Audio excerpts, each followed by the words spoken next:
Hey, welcome back to Zombie Tactics for another installment in the GunFu series. I think this is going to be a little two-part mini-series within the GunFu series on technology and technique.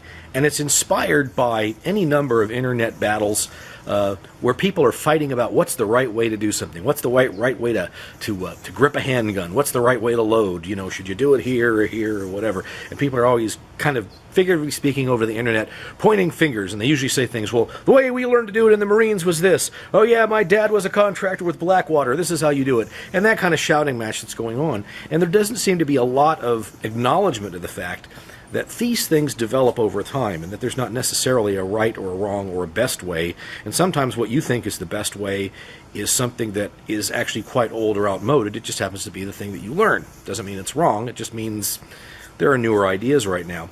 Now, the classic example that I want to talk about to kind of introduce this concept of technology and technique is one that shows how, generally speaking, we get new technology far ahead of the time that we know what to do with the technology. Usually we'll develop a piece of technology because we're trying to do some old thing better, and we end up taking that new technology and not just doing that old thing better, but with the new technology we figure out all new ways to do things.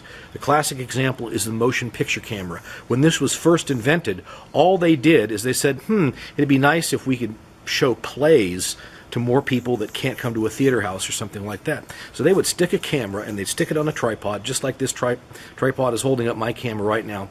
They'd point it at a stage and they would just film a play from one angle. That's it. One straight through performance, or they'd stop to change film and they'd basically cut together the pieces of film to make the whole play, and that's it.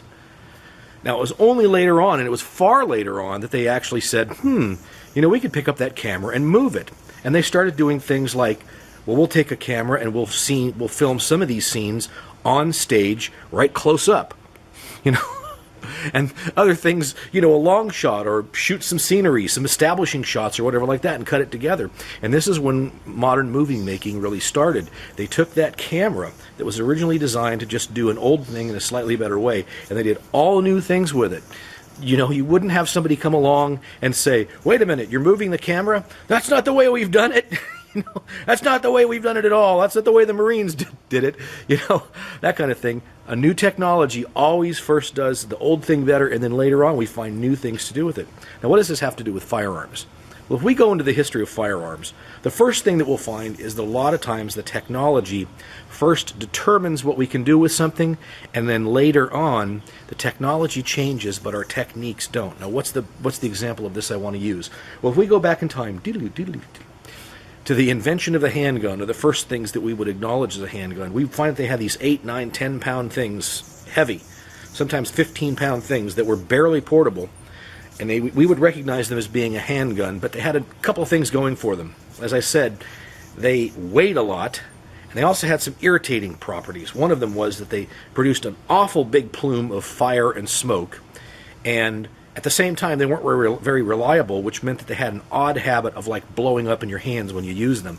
Now, for that reason, because they were heavy, they usually carried some kind of a little stick with them that they put on the ground out there, and then they'd stick the handgun on top of it, and they'd put their hands out here like this, and they'd point it, and then they'd cock it or whatever, and then they'd face away, and they'd pull the trigger, and it'd go boom. Now, they did this because you didn't want to be looking in the direction of the gun, because it makes a big fireball and all that crap in the first place. You don't want to burn your eyes, and if it blows up, you don't want your face, messed up, your vision messed up.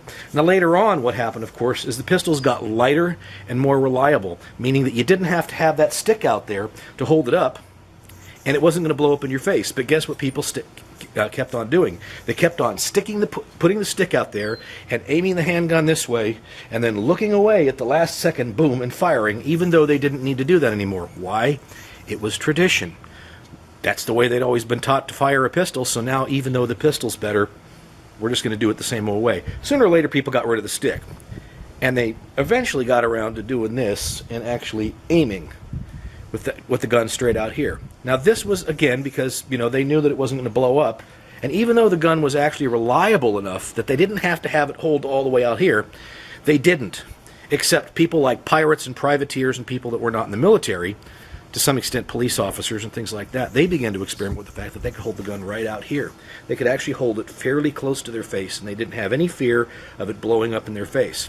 long past the time that people in civilian and law enforcement life were doing that, by the way. The military was still teaching this technique, either with your hand, put on your hip out here, and in some cases, up in this position like this, and firing like that. You still see people doing bullseye shooting today in that manner. Matter of fact, you can find manuals in the military that clear up through the 1940s. You can find pictures of people in the military academies like West Point or the Naval Academy, and they will be teaching officers that this is the way that you fire a pistol. They've got like 1911s in their hand. Clear through like 1940s, you can find these pictures of them doing it this way. And I guarantee you there was some guy in class who said, hey, you know what, I joined up to fight the Nazis, and I've been a police officer 5 years, and the way we figured out how the best way to shoot a pistol is this way from the hip. And the drill sergeant would have probably gotten all over him and say, all right, you maggot, this was good enough to win the War of 1812 back when we were using, single-shot pistols. Would have gotten all over him for it, even though he was presenting a better idea. And that's because the military tends to be very tradition-bound. So, all the way up to the 40s, they're doing this. Later on, they did get the idea, though, probably right in the middle of World War II. And they began teaching soldiers to do this kind of hip shooting thing with a single hand and turning their body like a turret. You get the gun out here, and then if there's a guy over here, you turn your whole body, and then you shoot it. You don't boom. You don't boom. You've got to turn your whole body and shoot it. And that was the best that they could think to do. And that's actually what they've been teaching in the military clear up through about the 1960s or something like that. They just started experimenting with more forms of fully aimed fire, getting it out there and doing that number. Now, it wasn't really, though, until Jeff Cooper came along and they started going to these leather slap competitions where people were, getting the gun out there like a cowboy, or doing this old FBI style thing, which was inspired by cowboy Western ideas. That he started saying, wait a minute, you know what? If I get a good grip on the gun and I get it out here and I build a two-handed grip and I get it out there, I can shoot this pistol more accurately. Well, what do you think people did? Did they immediately go, hey, this is great, it's brand new, it's wonderful, and he's winning all these matches? Even though he was winning all these shooting matches, people made fun of him. They said, it's not a hands gun, it's a hand gun.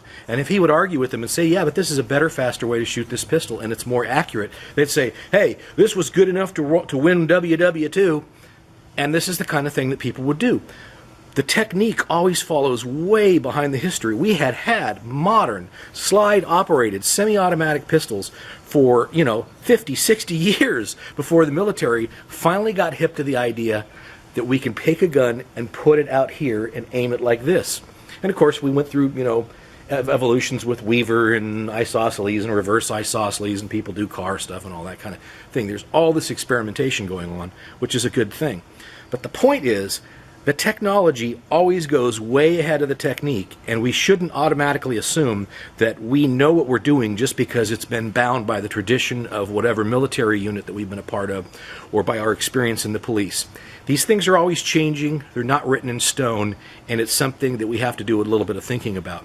I'm going to do a little thinking about this before I do the next video in this series, and I'm going to show you some ways that we've perhaps become dogmatic at times about techniques, and how we're dogmatic about techniques that some people are using right now, and we kind of need to think outside the box a little bit. That's Zombie Tactics for tonight, and we'll see you next time. Keep your powder dry, and keep aiming for the head. Bye-bye for now.